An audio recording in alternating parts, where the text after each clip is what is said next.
and then I'll mute myself and you guys will take over. So for all those that are on the call and those to come, which there's going to be a lot more, I think, welcome all to this community senior event.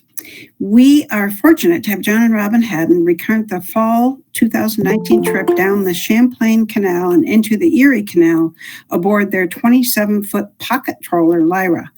For best audio capability, we ask that everyone, including me, the only people that should not have their mics muted would be John and Robin. And if you don't know how to mute, I think most people know how to mute, but make sure you don't hit the phone icon. I've done that too many times. Mute the microphone icon on your personal picture. We'll hold all questions until the end of the presentation, but you can put questions into the chat box, which at the end I'll read to John and Robin. And the chat box is, if you have a problem finding it, you can email me, and you all have my email. So without further ado, John and Robin, take it away. Okay. All right.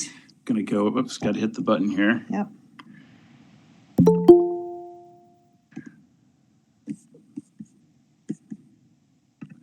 Okay. Can everybody see that picture? They can't answer. Okay. Barb, can you see the picture? Well, we'll just start. I can't see the picture. I don't know why not. George? It's in a different window. Oh, it shouldn't. But I did this before, and it wasn't a problem. Okay. Okay. Go back to the. I see where it says down at the bottom, John Haddon is presenting, and your entire screen. This will let you take over. Nope, I don't want to take over. Okay. Yeah, I mean, this is the way we did it yesterday when we tested it. I can see the screen just fine. I can see it. Okay. So you see the voyage of Lyra on the Champlain Erie Canals? Yes. Okay. It's me. Thank you for unmuting and letting us know. Yes, thank you. Okay, I'm Robin Haddon. This is my husband, John, and we had a great adventure on our boat, Lyra, going down the Champlain Canal and into the Erie Canal. Our destination was Lock 7 on the Mohawk River, and the reason for that destination was that the summer before, we were exploring the neighborhood around our son's new home and saw a sign that said Lock 7 and decided to go look at it. And it was a rainy day, not very busy on the river, but here came a boat, and we got to see the lock gate close and the water rise up, and then the boat went off on its journey, and we looked at the back of the boat and it said Massachusetts. And I thought, whoa, these people have come all the way from Massachusetts. What an adventure. And our little brain started clicking and we're thinking, an adventure. Doesn't that look like fun? And within a couple of months, we found a boat, Lyra, and started having our own adventures on Lake Champlain. And then that following fall, we went on this wonderful trip, and it's going to be basically a Travelogue slideshow with a little bit of history thrown in. And John's going to do most of the talking because he's the one that organized all the pictures and knows what's coming next. Okay. So this is this first picture here is actually a picture of a book that I made for Robin of photos for Christmas the following year, following Christmas. So as you can see, the dates were September 16th through the 27th. And so that's in the late season, which is pretty neat. There weren't many people there. So the trip started up here at Ladd's Landing in Grand Isle, where we keep our boat. The boat is a 27-foot pocket trawler. It's got we'll show you the next picture, but you can see the route here went down Lake Champlain. We stayed our first night in Westport, and then we went down to Whitehall, spent a night there, and then Fort Edward, and then down to Waterford, which is where the Champlain Canal ends and joins up with the Erie Canal. And then we went up to Lock 7, which is near where our son lived. So we'll sort of step through those things as we go. So here's the picture that Robin was talking about. The inspiration. The inspiration. It looked like fun to us, and then a little more research, and finally we had a boat. So as I was saying, it's a pocket trawler. She's 27 feet long. It's an Albin 27. It has a forward cabin with a galley, the helm, and then there's an aft cabin back in here, which has two single bed type bunks. So it's relatively spacious. It's about 9 feet of beam. Draws about 2.5 feet of water. So A lot of car camping over the years. We had a VW microbus, so we knew how to camp in small spaces. What's different on the water, of course, is that you can't just get up and wander away. as easily. So on this trip, we found that where we docked and the marinas and towns that we visited was a really important part of the trip. Yeah. So she does about 7 knots in open water. So we headed out on a beautiful day. We had, as you can see, clear scattered clouds and a light northwest breeze, which was just perfect for taking us down the lake. Here we're going down through Burlington with Mount Mansfield in the background. And we've got a couple of videos too that we'll throw in here. Here's us cruising.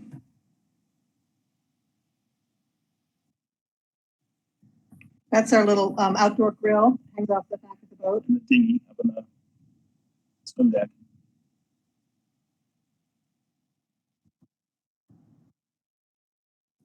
Even in the height of the season, Lake Champlain is amazingly large and quite empty. As you can see, there's plenty of open space. You can see camels up there. And then the Monroe Scott or the Mount Abe.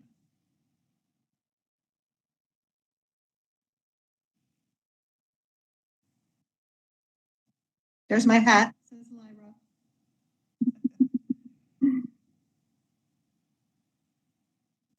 Radio and our navigational iPad. There's the captain. Skipper, please. I'm not captain. I'm skipper. And then looking westward towards the New York shore.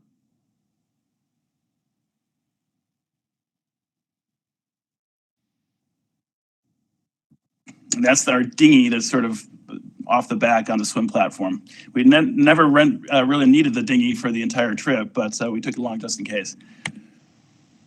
So the Champlain Canal was built back in the mid 1800s. I'll get to some more details in a few minutes, but you may have seen this boat. This is the Lewis McClure, which is docked at the Burlington waterfront in the summertime. It's built at the Lake Champlain Maritime Museum, and it's a replica of the kind of sailing barges that plied the canals and Lake Champlain during its heyday back in the mid 1800s, or early 1800s, I should say. So moving south, we passed by the Palisades. This is on the New York side, just some beautiful cliffs that go straight down, and there's about 200 feet of water underneath those cliffs. That's near Basin Harbor Club. Across the lake, yeah, from Basin Harbor. Mm-hmm. So this is our first night. We stayed at the Westport Marina, and very accommodating folks. It was quiet there. The restaurants were all closed. So we wandered around town a little bit, met a couple who were Canadians who were on their way south. We encountered several snowbirds who were taking their boats south all the way down the Hudson, down the inland sea, intercoastal waterway, down to the Caribbean for the winter. Some stay in Florida, some go to some of the islands. Right. So this is where we met the couple that had the cat, yes. A beautiful Bengal cat, for which we have no picture, unfortunately. No. So this is the next morning. We woke up, this is sunrise. The next morning you can see a little flight of ducks or geese right there. The night before, during the dark, we could hear them coming in and landing and sort of congregating in the bay to the north of Westport. And in the morning, they started cruising out and heading off on their way, already starting their migration south. You can see camels up off to the left over here. And there was a bald eagle in the white pine tree above the marina. Mm-hmm. Got a good shot of him or her, hard to tell. It is hard to tell. So that morning, we had a beautiful flat waters. We headed south from Westport, heading towards the Champlain Bridge. It's a beautiful bridge. Driving over it and driving under it both. passing through on the south side. This is a sort of a blurry shot of the International Paper Mill on the New York side near Ticonderoga. There's Fort Ticonderoga, a lot of history there. We passed by Chipman Point Marina, which is down where the lake starts to get very narrow. So the lake, the distance from Ladd's Landing Marina down to Whitehall is about 93 miles. So it's a good 2-day trip for us in our little boat. And the character of the lake changes dramatically from the broad lake that you saw up in the Burlington area to down here south of Chipman Point, where it turns much more riverine. This is just past Chipman Point. The marina that I just showed you is right about here. And you can see that it gets quite narrow and turns almost into a river with marshes on either side as you start heading towards Whitehall. This is approaching Whitehall, and you can just see the lock ahead. We're getting close. So this is Lock 12. This is the beginning of the Champlain Canal. And southbound, yeah. So it's at the northern end of the canal, of the Champlain Canal, and it's all part of the Erie Canal National Heritage Site, Canal Way National Heritage Corridor, I guess they call it, which includes the Champlain Canal and the Erie Canal. And all of its offshoots in the Finger Lakes. Right, the Finger Lakes and going up to Oswego. So the way you would do a lock is once you get in view of the lock, you call the lock keeper on your VHF radio, channel 13, and you say, "This is trawler Lyra southbound, requesting passage." And there are some lights, you can't really see them here. There's a red and a green light, and I'm not sure where they are. They might be back a little sitting bit up in here. Yeah. But it's like a stoplight, and if the light's green or red, obviously you stop. Usually the door is closed, and so you have to wait for the door to open for the lock keeper to give you the green light, and you cruise on in. And Robin took this video of our very first lockage, which was these cables hanging from the side of the wall here. You are supposed to grab onto those and hold on to them the whole time that your boat is floating upwards as the water fills in the lock. Right. It's a little exciting. Yeah. So these are ropes, and then there's cables in these in here. And the different locks, it's funny because all the locks are the same size. They're all about 330 feet or 100 meters and about 40 feet wide, and with a minimum depth of 12 feet. But they're a little different. The way the water comes into the locks is different. The way the ropes are set up is different. So you have to sort of be on your toes to, which ropes to grab, how far up you're going to go, etc. Are there other boats in it? Are there other boats? Yeah. So here's the video of this. Whoops. I'm gonna hit that. We learned later that Lock 12 is the most exciting of all the locks, and it was our first. The water rushes in very fast. And it pushes you to one side. They always want you to go port 2 and then stop them. Hi, this is Barb, and I just wanted to let you guys know that when the video is happening, your audio cuts out. Okay. Thank you, Barb. Yep.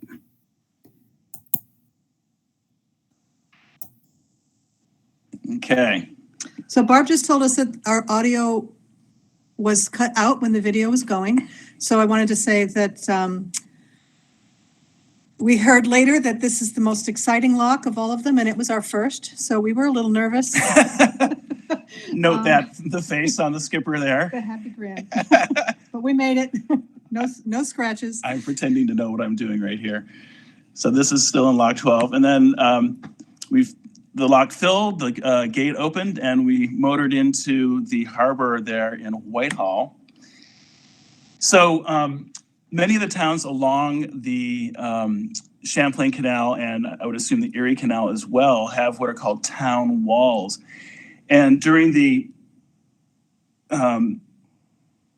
construction of the modified lock system back in the early 1900s, and at some point, I couldn't find a date when, but the federal government offered towns an amount of money to improve their presence on the lock, on the canal. So some chose to do town walls with facilities, and some did not. Whitehall took the choice to build a very, very nice town wall, which has power and water provided for free. There's a bathroom and a shower, and it's quite a nice place. Unlike the rest of the town, which is quite unfortunately seen better days, and which it has. It was quite an industrial and lumber town back in the heyday of the Champlain Canal. Got a couple of historical photos. That just shows where a building used to be. You can see where a stair went. Let's see. Okay, yeah. Let's talk. We can talk about this. So I wanted to show you a map here of the Champlain Canal locks proper. There are 10 or 11 locks, excuse me. Lock 1 down here outside of Waterford, and then lock 12 up here. Well, you say there's 12 locks. Well, there is no lock 10. You can see between locks C9 and lock C11, there's no lock 10. And the reason for that is when they designed the locks originally, when they did the modifications for the locks in the early 1900s, they had planned a lock 10, but when they built the other locks, it was determined they didn't need it. So they didn't build it, and they didn't change all the numbers because everything else was all the blueprints were all hand drawn, and there was no easy way of changing things. So they didn't want to confuse people. So that's the reasoning behind it. So now we're confused. I'm just going to read a little bit about the history, just to give you some background on the Champlain Canal. So it's 60 miles long. The first proposal was made in the late 1700s for a Hudson River to Lake Champlain Canal, but it wasn't approved. And then another proposal was made in 1812, and construction was authorized in 1817. By 1818, 12 miles of the canal had been completed, and in 1819, the canal was opened from Fort Edward, which is down right at the Hudson, up to Lake Champlain. The canal was officially opened in September 10th of 1823.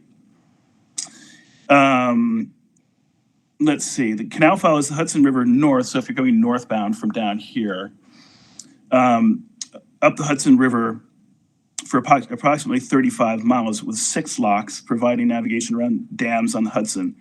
And then it reaches lock C7 up here, which is at Fort Edward.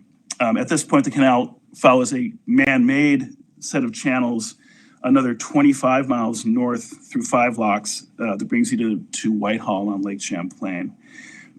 The elevation increases. I'll read about that. So the elevation of the Hudson River is at 15 feet above sea level at Waterford.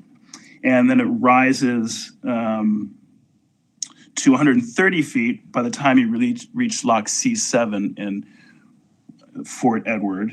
And then from there, it goes up to its peak of 140 feet between locks 9 and 11.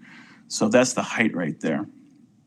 Then it declines back down to Lake Champlain at about between 94 and 100 feet, depending on how much water is there. So that's the background of it. So here's some historical photos that I was able to manage. This is what some of the traffic looked like. I'm not sure where on the canal this is, but you can see there are barges and tugs, very busy. This is a view of Whitehall in the early 1900s when the locks were widened and rerouted to a certain extent. So you can see this is where the old lock. The original boat size here, and now the expansion, it's going to be this complete width will all be navigable right in the lock system. So large improvements. So this is the town wall. Where our boat was. So our boat was parked right about here. And this building is still here. It's part of the museum for Whitehall. And this is a nice little park right here. There's a few shops and stuff up on the main street, but as I mentioned before, the town itself has seen much better days. as have most of the towns along the way that we experienced. The canal is not really used for transport anymore No. like it was. So it's just for recreational use, which Pretty is a much. wonderful thing to have. It's a great And opportunity. they're keeping it up.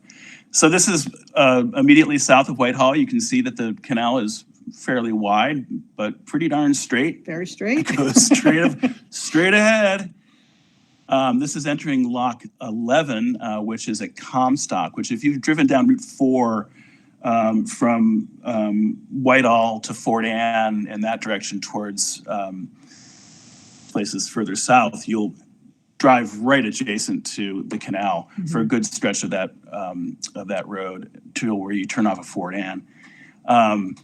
So here was another lock coming in. You can see the waterfall off to the left. And this is why the locks are there, because the natural flow of the river required for navigational purposes that the locks be built. Well, this is to get around this the is the waterfalls. canal at this point. Waterfalls. Were Oh, down in- well, but you have the change of land. yes. That's true. Right. Okay. Yeah. Hudson River, yes. Dams. So also, this is a guard gate. This was the guard gate north of lock number 6. And a guard gate is there to keep junk, basically, from coming down the canal and clogging the works. So in high water and floods and storms, they drop these guard gates to protect the locks. And there's a couple more that we passed through. There's one later on that I'll show you too. So now we're in Fort Edward. And again, a beautiful town wall. They have power and water for free, and shower facilities, bathroom facilities. And the town of Fort Edward is a little bit in better shape than Whitehall. There are several restaurants, stores and stuff like that. It's close to Glens Falls and other places in that part of, so this is where the Hudson meets the canal. So Just south of this lock Right. is where you start navigating on the Hudson On the River Hudson. itself. So while we were there, we heard that there was something called the feeder canals, and these are the old Champlain Canal and then a feeder canal that came from Glens Falls to the Champlain Canal. And here's a little bit of a map. So we had come down, this is the Champlain Canal here, the current one. And there's a lock right here that we passed through, lock 7, and then we turned around and went up here to the town wall, which is right here. The old Champlain Canal is this right here, The narrower the one. narrower one. And this right over here is a feeder canal that goes between Hudson Falls, Glens Falls, and the Hudson up here. And it was originally built, let me get some notes here.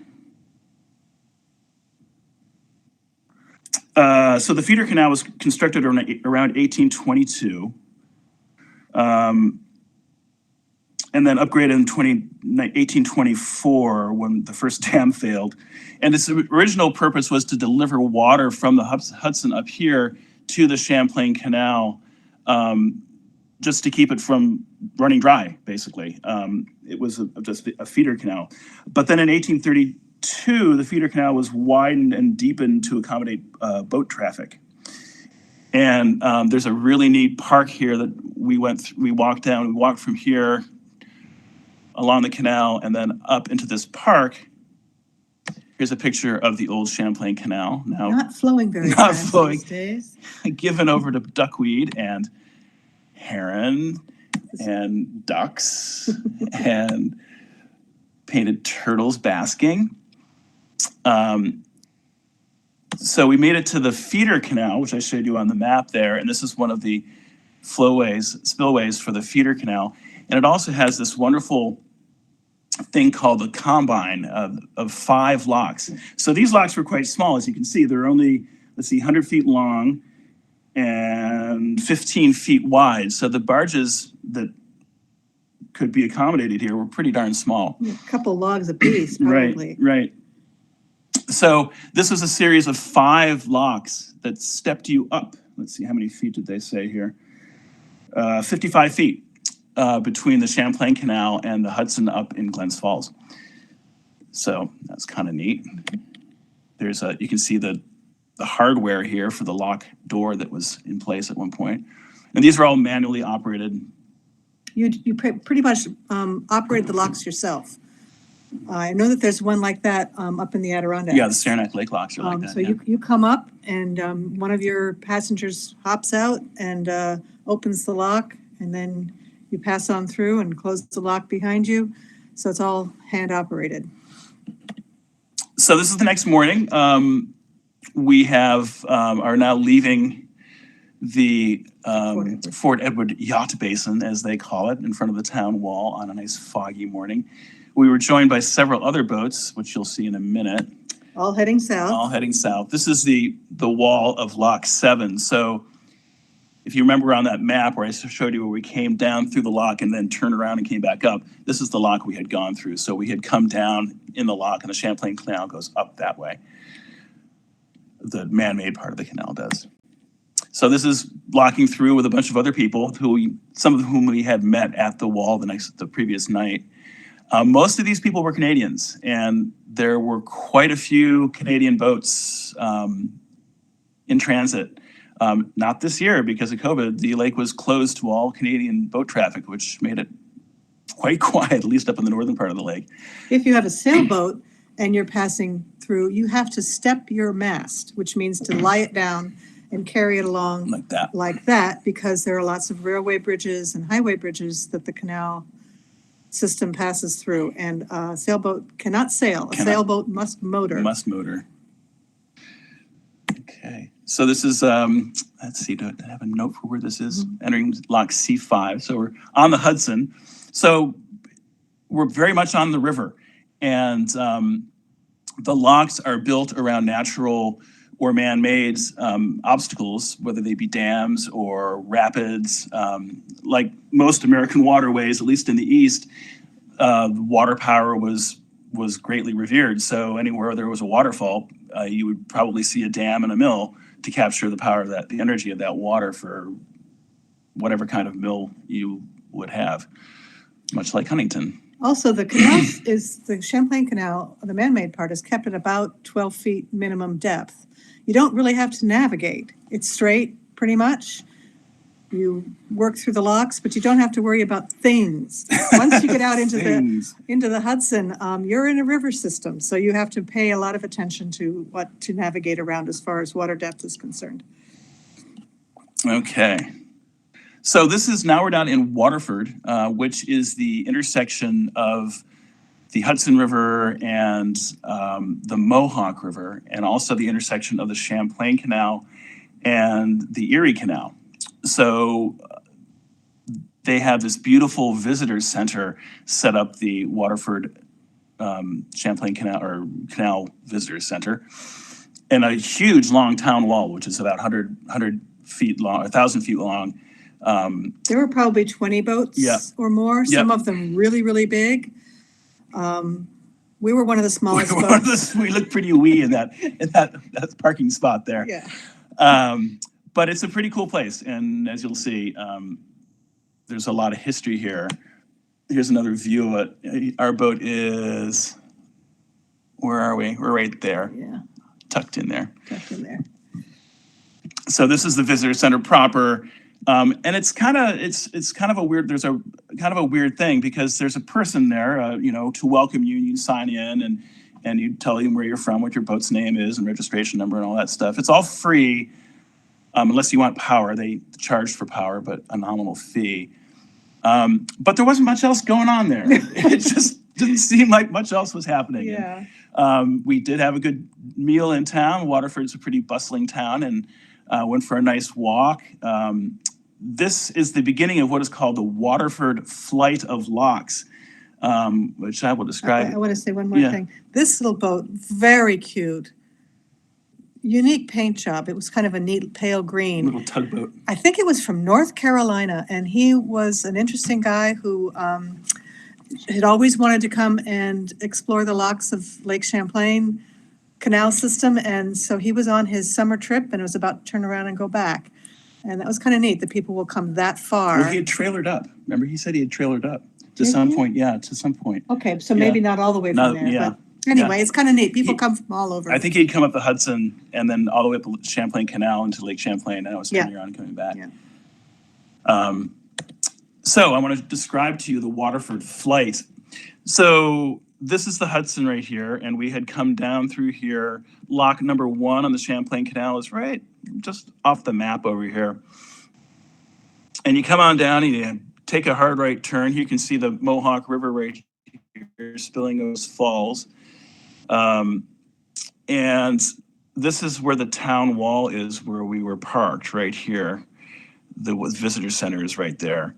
And there are 6 locks, 5 locks, excuse me, lock 2 through 6, that create what is called the Waterford flight. And let me just read some details about it, because it's pretty darn interesting. So the Waterford flight is a set of 5 locks that raises boats from the Hudson, elevation 15.2 feet, at lock number 2, which is right here, which is right in front of the visitor center, to the Mohawk River, elevation of 184 feet west of lock 6. So there's lock 6. The locks range in lift from 33 to 34.5 feet, and it raises boats a total elevation of 169 feet in about 1.5 miles. And it is the highest elevation in the shortest distance in the world for any lock system. So pretty cool that way. And these were pretty big locks, as you'll see. And by the time you get through lock E6, you know how to do a lock. Yeah. So one after the other, Yeah. you got it down. Yeah. So we went for a walk the afternoon that we landed there, and I just wanted to show the shiny brass controls for the Lockmaster. The Lockmasters are really proud of what they're doing in their jobs. Everything is painted and spick and span. You kind of get this feeling of pride every time you come into a lock. And they're very friendly too. At least the ones at the Champlain Canal were very friendly. Mm-hmm. We only experienced a couple locks on the Erie Canal. I think we met 2 women Lockmasters. Right. Out of the, how many? 30. Yeah. Well, no, half of 30, 17. Yeah, 17. Of us approaching one of the locks in the flight. Until we finish talking. Yeah. So in this situation, a boat is coming down eastbound, southbound, out eastbound, of the lock. Yeah. And so we have to wait for that boat to come out before we can go in. So we'll run the video.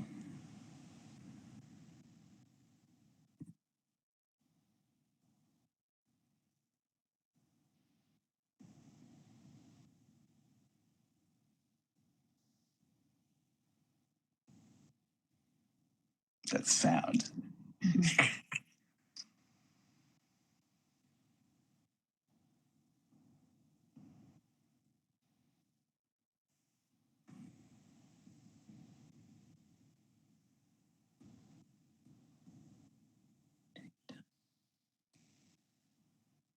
Fine.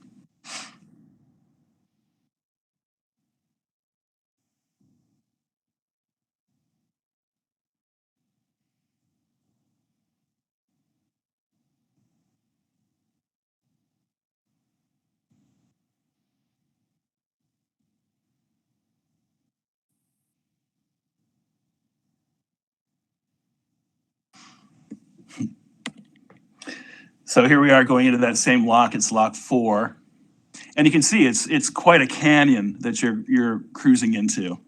I found that it was much more pleasant to come into a lock at this level and be lifted up into the sky.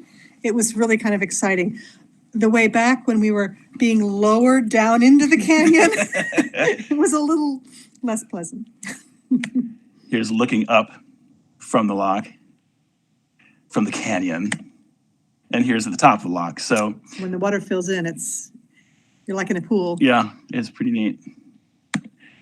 And so this is still in the Waterford flight. There was a bunch of it's a very busy place, and this is where the Canal Authority keeps a lot of its service boats, its barges, its tugboats are all sort of kept off to the side in little pockets along the Waterford flight.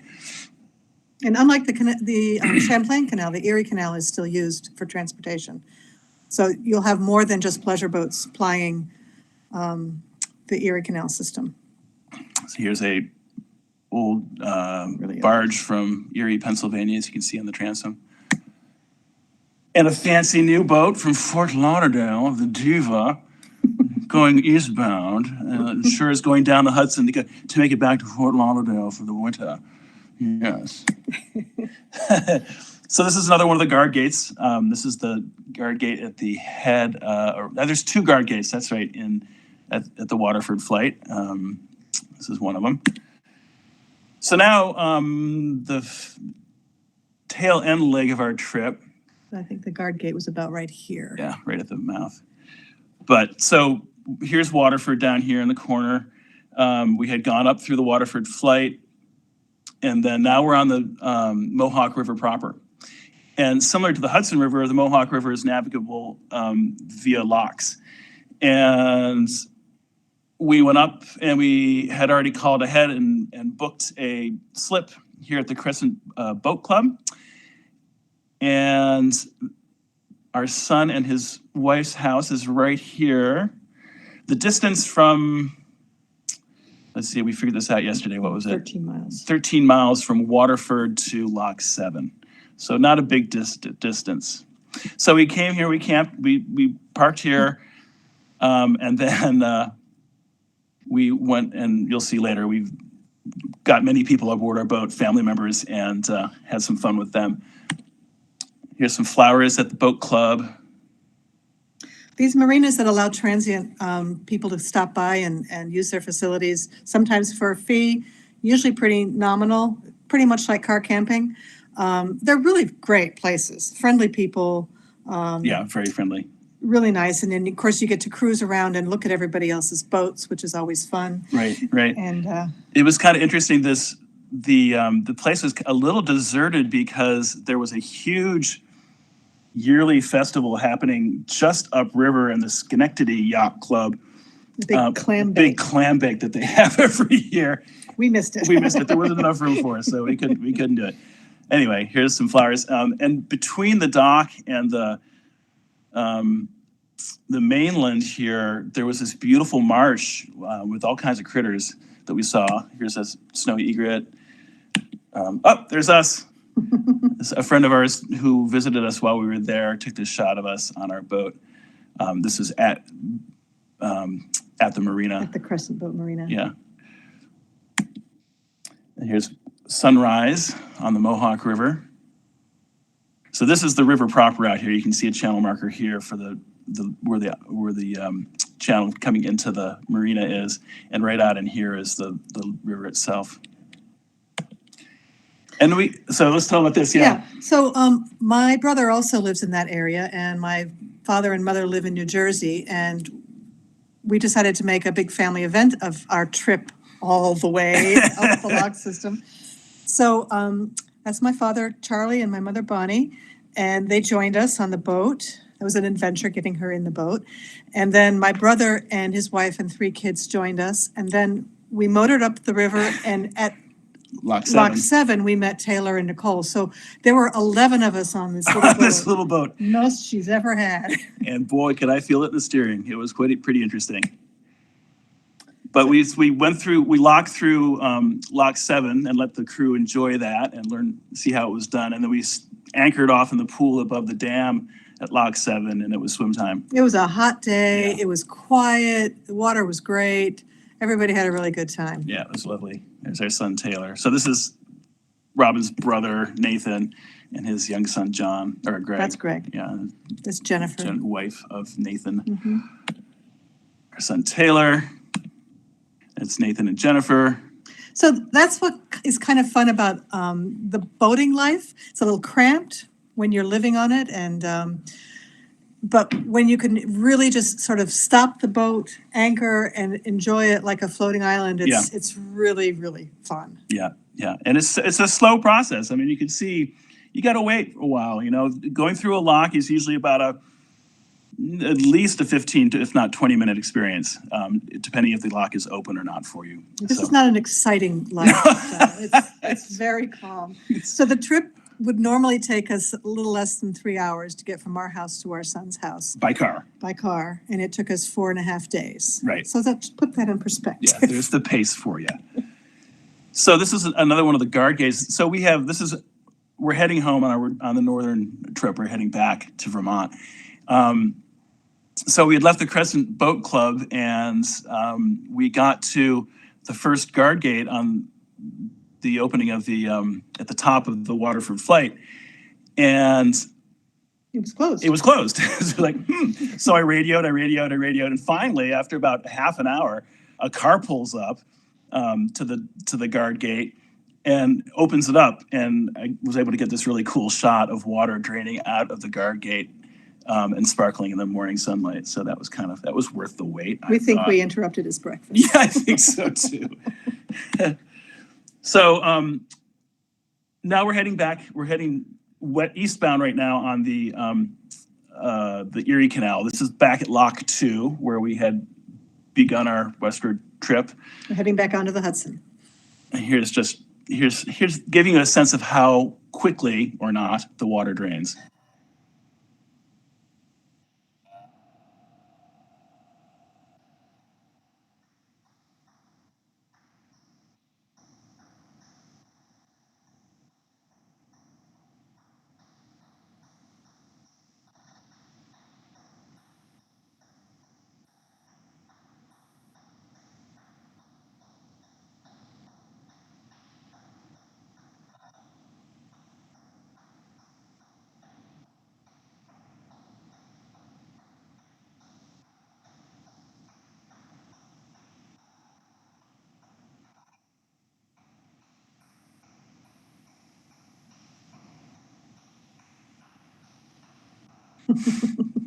Not sure why I didn't do the whole thing, but I didn't. Yeah, so that just shows that it's a slow process, but that's how you get there. So now we're heading north on the Champlain Canal. Robin is at the helm and going back north. We stayed on the way back north in Schuylerville. We had encountered a couple of rainstorms on the canal on the way up. There's a little marina right on the edge of Schuylerville. This town, Schuylerville, did not use their money to make a town wall. So the only accommodations were this little marina. Schuylerville, like most of the towns that I mentioned, isn't doing all that well, but it seems there's a bit of an artistic renaissance. We noticed 3 galleries that were in the process of opening. Couple of cafes. I hope they've survived this Yeah, past no year. kidding. It would be interesting to go back Right. a year later or 2 years later and see how all those little towns have managed to survive this tough time for small businesses. Yeah. So there had been a big storm there the night before, and it was a little nervous making because there were large poplar trees right on the edge of the bank here, right above our boat.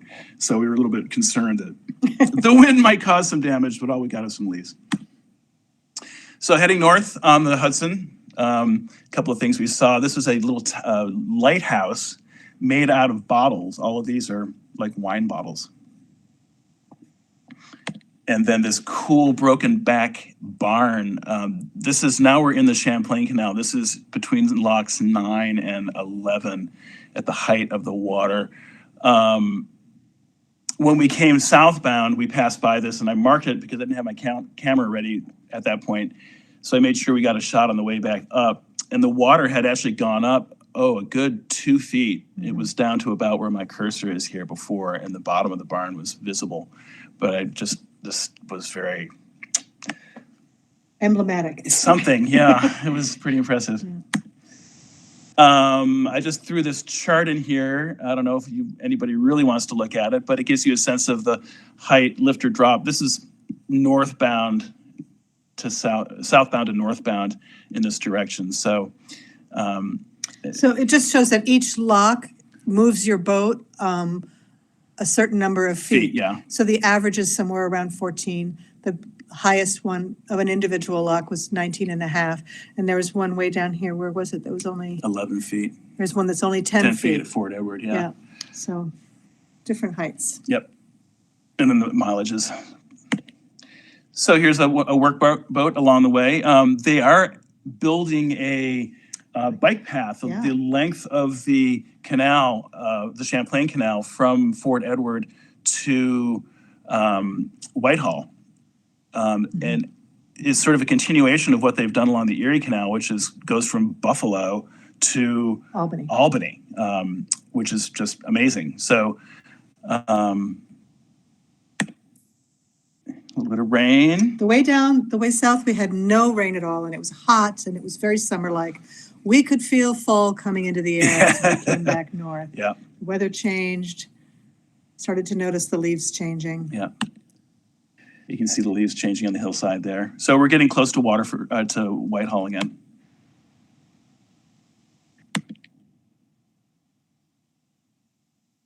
This is right near Comstock, I think, where Lock 11 is. And now we're back in Whitehall. You can see we're pointed the other direction now. Up on the hill here is what's called Skene Manor, which was owned by one of the timber barons back in the day. And we took a little walk around Whitehall, found this old restaurant, which is closed, sort of a sense of the decrepitness of the place. And this is on the edge of the lock. It's just a cool. The cobbles just seem to kind of flow and become sculptural. It was completely. So that's me right there. I'm looking actually down into the lock chamber. There's a snapping turtle that was nearby. And this is an Amish buggy with a boat on top. And there's quite an Amish community now in Whitehall. And I was in one of the restaurants. I was in a place called the Common Ground, which is Historic Grounds, which is a restaurant in Whitehall. Quite good if you're there. Patronize them. They're quite yummy food. But I heard people grumbling about the Amish and how regulations didn't apply to them and stuff like that. It was kind of an interesting conversation to sort of over-listen to. The shed building business that the Amish are doing, undercutting the prices that the longtime locals, the carpenters, can't compete with the Amish prices. And it's interesting to overhear these little conversations sometimes in a town that you don't actually live in. But this was kind of cool. We thought that was kind of neat. So here's the evening. Robin took this shot. There's Skene Manor up on the hillside there. Yeah, right there. And now we're heading back around Lake Champlain again. So this is the next morning. We have headed north, and we're still in the riverine section of the lake, and we encountered these two bald eagles perched, and they allowed us to get pretty close, but not too close. And off they flew, but it was pretty impressive. This is just south of Chipman Point, and there used to be these storehouses along the way made of local stone, as you can obviously see here. This is one that had fallen in. And now we're coming back north through the Champlain Bridge. We spent our second to last night in North Harbor, which is where the Maritime Museum has its base. And we got this splendid sunset over the high peaks of the Adirondacks, which was a beautiful night. It was a little rocky, I remember. It was a strong south wind. Yeah, the wind changed in the middle of the night. We were rocking and rolling. Well, yeah, it sort of swung around. Yeah. It's interesting because on the canals and on the rivers, you really don't have to worry about the water so much. And once you get back onto the lake, and especially once you get up to the Broad Lake, which is we're on the edge here, you really have to pay attention to the wind and waves. It can get pretty hairy out there pretty quick, as anybody who lives near the lake knows. So last night we spent at Sled Runner Bay, which is in Shelburne Bay, next to the Shelburne Yacht Club. We just dropped anchor, and we had gone through a rainstorm just before we got there, and had very good timing, dropped anchor, the rain, all hell broke loose.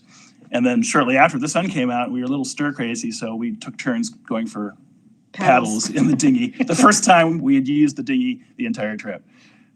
And that's Burlington behind Robin, and Red Rocks Point. This is Red Rocks right here. And this is going through Burlington Harbor. There's the breakwater. Yeah. Lone Rock Point. North Beach is to the right. And here we are coming back. This is the drawbridge under construction. Perpetually under construction at Grand Isle. And here we are back in our marina. We're home. And that's that. There you go. Thanks for coming along the trip with us. Yeah, let me. And Barb, if you want to unmute and ask any questions. Well, that was great. Thank you so much. And do I need to? We do have questions. Here's the first one. Okay. From Myra Handy, and Hi, Myra. and she's asking if the water gets filtered through the guard gates during floods, or is it blocked? How do the guard gates work? It's blocked. I think it's blocked because they also use it for flood control. Mm-hmm. And they also use it to drain areas for repair. Yep. So they are up and letting the water flow freely. And then as needed, they are let down. And actually the only one that's operationally closed is that one we had to wait for. Yeah. I read later yesterday, I was reading about it. So all the other ones are always open. Interesting. Okay. And Myra also wants to know if she could kayak all the way down. Yes. Yes. Oh, absolutely. We have seen people in the locks in kayaks. Yeah. And canoeists, people do trips. Yeah. And a lot of the locks have really kind of nice parks next to the locks. So if you wanted to tent camp instead of Airbnb it on the way down, you could theoretically do that. Yeah. And each of the little towns, the grocery stores aren't too far away. So if you needed to resupply. Right. Yeah, it's really interesting. There's a lot of places, if you're in a boat or kayaking or whatever, that you can stop. Like Robin said, most of the locks have beautiful little parks and the town walls, of course. But it's also just generally the rule of the road here, where on Lake Champlain, you can drop an anchor anywhere you want, as long as you're not in a shipping canal. So, I mean, it's pretty free that way, which is pretty neat. You know, there's no designated camping spots, really. That's great. And Ray wants to know how much it costs. Is there a cost to use the locks? No. There is no cost. There was a subscription cost that the state of New York waived during some anniversary of the lock system. The 200th anniversary was recently. And they have maintained that waiver. So until they change it, the locks are free. Yep. The locks going north into Canada are not. And you can buy a season's pass to get through the Richelieu up to St. Lawrence. Or you can do a lock by lock fee as you go through. We have not done those yet. What's really interesting about Lake Champlain is that from Lake Champlain, you can go, if you have the right kind of boat, anywhere on the planet where there's water. It's really interesting. You can go north to St. Lawrence and then out the Seaway.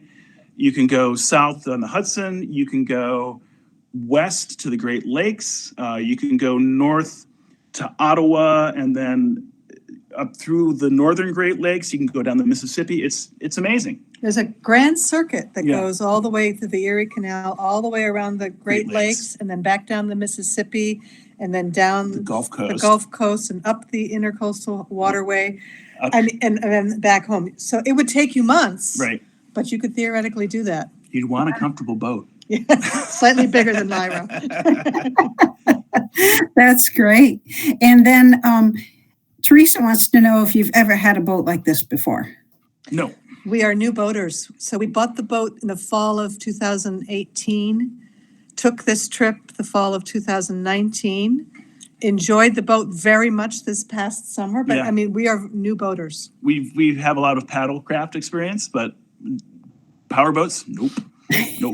So it's been a huge learning curve. And this particular boat, it's not like it doesn't have an outboard motor that you can you can back with and you can be quite maneuverable with. It's got a fixed prop, and that is a whole another level of seamanship that I'm just still getting my head around. So it doesn't back predictably, or it does predictably, but you can't steer it going backwards. Basically, you have to Maneuver. employ other strategies. So it's interesting, but we love it. She's a great boat. That's great. Driving through Whitehall. Janet wants to know, driving through Whitehall, I've always wondered about the canal and its lock. Thank you for showing us. Oh, and stop by. Oh yeah, do. Yeah, you can walk right down on the lock wall, and if you're lucky, you'll get to see a boat go through. It's really fun. It's really fun. Yeah. And stop by Historic Grounds, great little restaurant. So make a lunch stop of it or something. It's great. It's great. I'm not a paid endorser, by the way. So. Does anybody else have any questions? Oh, yep, there's another one coming in. Does the boat? Yes, true. Yeah. I read See the them. question. Oh, Tara, good. yes, the boat has a galley. I wish we had included pictures of the interior. It's a little alcohol 2-burner stove and a sink, and plenty of room for cutting up vegetables, and it's very functional. It has a head, theoretically a shower, but we just use whatever water we're navigating in to clean. So yeah. And we did have a grill, as you might have seen, off the aft rail. So we use that quite a bit. The boat does not have a refrigerator or ice box. So what we have now is a solar panel and a battery powered cooler. So we can take things, keep things cool and fresh. It works really well. Plus, it's a nice footrest for you. Yeah, I need my footrest. Yeah. Anybody else have any other questions? Guess not.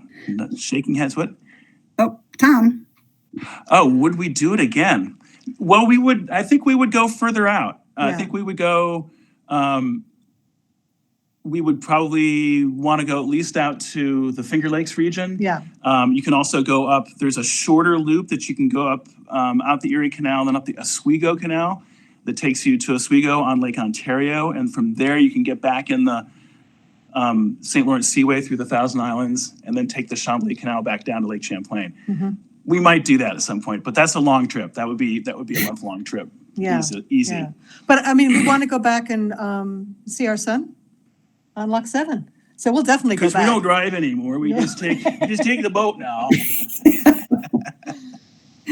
Well, thank you so much. That was our wonderful. Pleasure. And if any of you want to get in contact with us with a question, go through Barb, and she can pass on any questions. Yeah. Thanks for joining us. Thank everybody for joining us. And this has been recorded, so you can watch it from the Community Senior Center link or through the Mount Mansfield CTV. So you can do it whichever way you want to, but you can watch it later or send it to somebody if you wanted to. Hey, Barb, can you give us an update when the video is available?